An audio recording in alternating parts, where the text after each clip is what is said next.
The FIFA World Cup is the biggest football event in the world, but some countries do not get to host it because they play best. They get the chance to host because of money. Secret deals, bribes, and favors decide who gets the tournament. Look closer. Behind the shiny stadiums and celebrations, there is a story of corruption.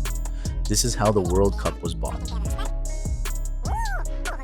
One of the first big scandals came in 2010.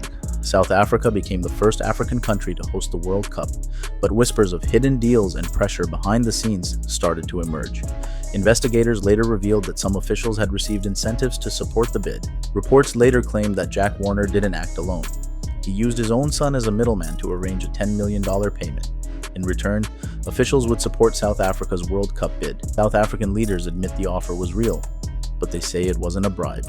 Instead, they called it a donation to CONCACAF, the football body Warner controlled for more than 20 years. By early 2015, frustration had already spilled onto social media.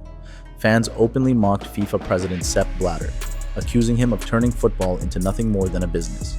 Hashtags like #FIFAMafia went viral, showing that the world was losing patience. But the whispers didn't stop with South Africa.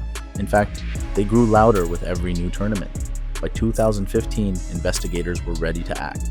On May 27th, Swiss police stormed a luxury hotel in Zurich, arresting top FIFA officials. The FBI revealed years of corruption, from secret payments to rigged bids. Suddenly, what had long been rumors became undeniable truth. Just 2 days after the dramatic arrests in Zurich, Sepp Blatter was re-elected as FIFA president. Let's go, FIFA! But the pressure didn't stop there. Only a few days later, he announced he would step down, bowing to global outrage. And the humiliation continued. Weeks later, during a press conference, a British comedian stormed the stage and threw fake money over him. Cameras captured Blatter buried under bills, the perfect symbol of FIFA's corruption. Months after Blatter stepped down, FIFA held a vote to choose a new president. In February 2016, Gianni Infantino was elected. He promised to clean up FIFA and restore trust. Infantino stepped in promising change, but FIFA's past scandals meant everyone was watching him closely. People looked carefully at every decision he made.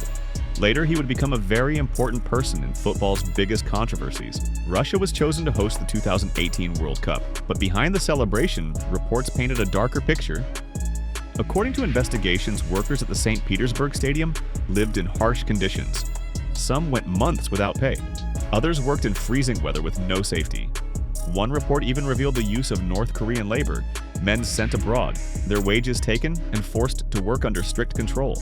The St. Petersburg Stadium was supposed to cost $200 million. In the end, the price exploded to more than $1.5 billion. Money disappeared into companies with links to Putin's inner circle. Investigators called it one of the most expensive stadiums in the world, and a symbol of corruption. FIFA never asked questions. As long as the stadiums were ready, the billions moving through the system stayed hidden.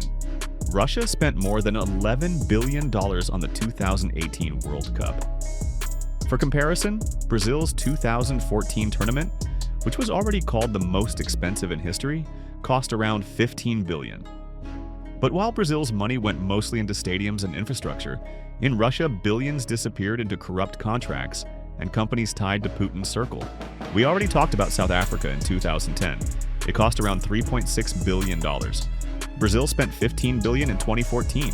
Russia spent $11 billion in 2018. But Qatar, more than $220 billion. That's more than every other World Cup in history combined.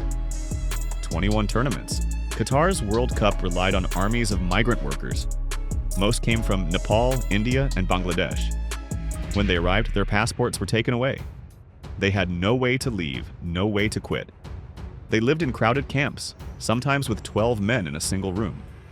Water was scarce, sanitation was poor, and every day they worked under the brutal desert sun, temperatures reaching over 45 degrees Celsius. For many, the World Cup was not a job. It was a sentence.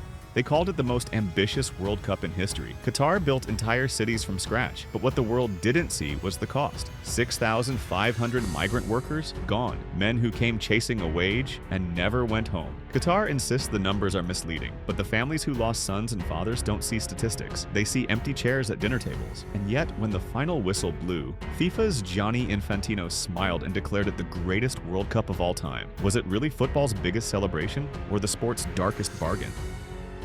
Today I feel African. Today I feel gay.